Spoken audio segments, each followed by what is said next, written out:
Welcome to Beginner's Guide to Vintage Story. I am Azurin Wraith, and while I'm not new to vintage story, there's still a lot I haven't done yet.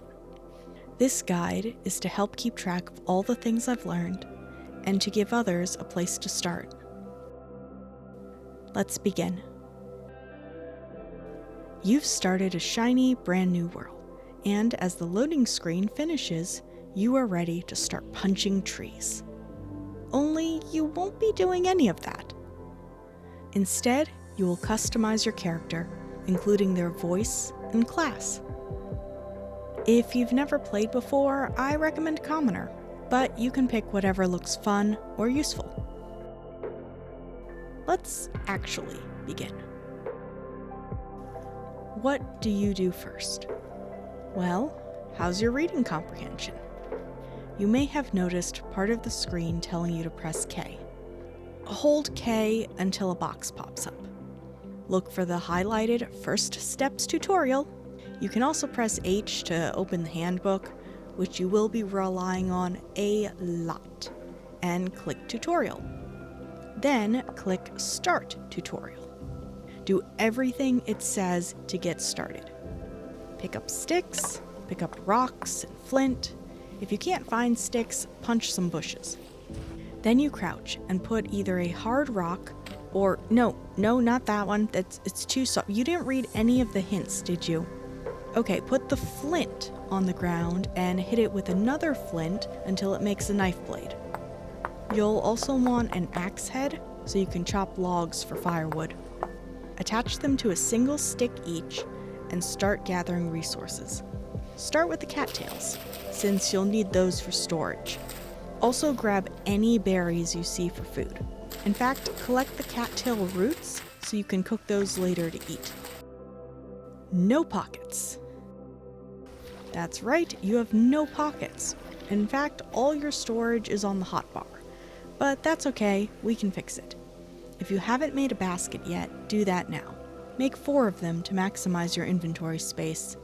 You can upgrade your inventory later, but these will get you started. Now that you have more pockets, you can start planning for the future. Collect the berry bushes. You can replant these near your base for a renewable source of food. Mark your map. Press M to open your map. Right-click to leave color-coded markers as a reminder for important locations. For example, if you find copper on the ground, mark where you saw the copper. And clay. If you see any clay around, mark where you saw it on the map. You're going to want to return to these locations later.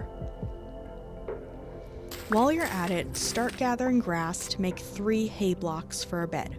You're going to want to sleep through the night.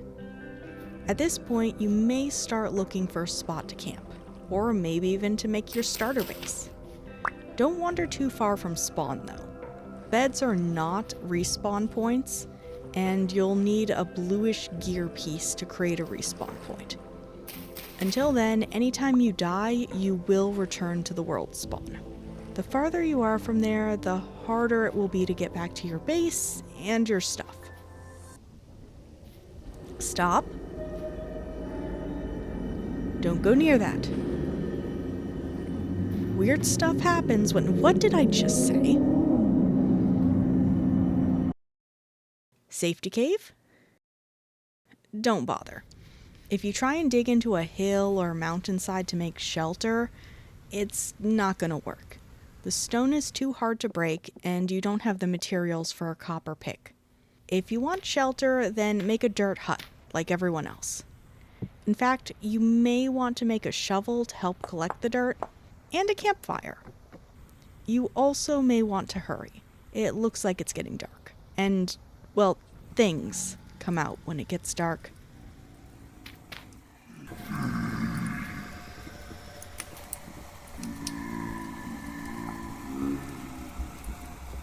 Before you lay down to sleep, know that the grass bed only lets you sleep for 7 hours at a time.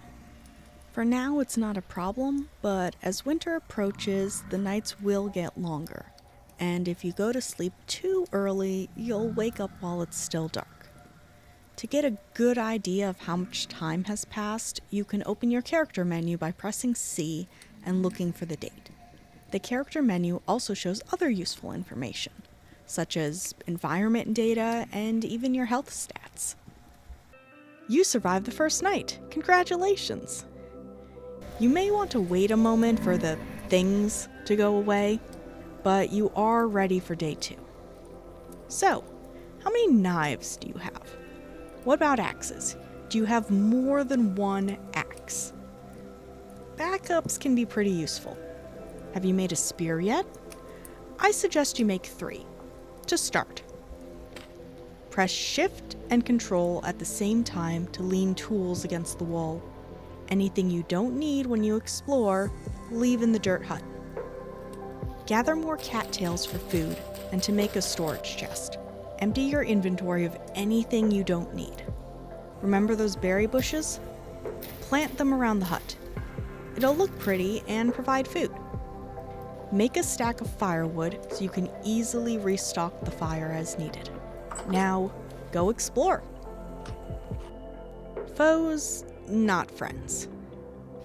Most creatures will attack you, especially if you attack them first. So it's better to assume everything will try and kill you at some point. Wolves are not your friends. They will never be your friends. Unless they change that in an update. Also, bears are a thing. Do not play with the bears. If you die, keep an eye out for any wolves near your stuff. They like to stick around. Are you having fun? If so, you're ready for the next step. The starter base. Hello, ghosts of the internet. Once again, I am Azuran Wraith, and I like video games, art, and stories. Vintage Story is a really fun game, and I hope more people check it out. It currently feels pretty complete, especially since it has a boss monster to beat after solving a bunch of puzzles. But it's actually still in early access, with a bunch more updates coming. The next stable update is supposed to be out soon, and I plan to start a whole new game when it drops. If you're interested in watching that playthrough, or want more beginner guides, then consider following for updates. Thanks for watching, and take care of yourself.